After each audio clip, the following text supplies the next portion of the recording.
Ito guys, luto tayo ng hasa-hasa. Lagyan natin ng konting gulay-gulay guys.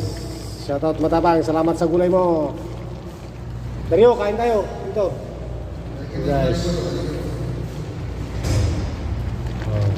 hasa-hasa. Kalimutan ko kumuha ng ipon niya guys. Kala ko iprito ko lang, pero yung kasama ko kasi nagprito na. Ito, meron na siyang pinirito dito guys.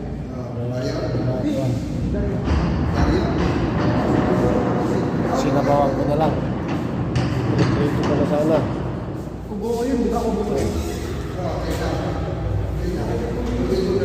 Guys,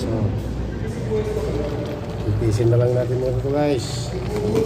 Kasi isang pirasong itlog na nilaga na naman ang ipapaulam nila sa amin guys.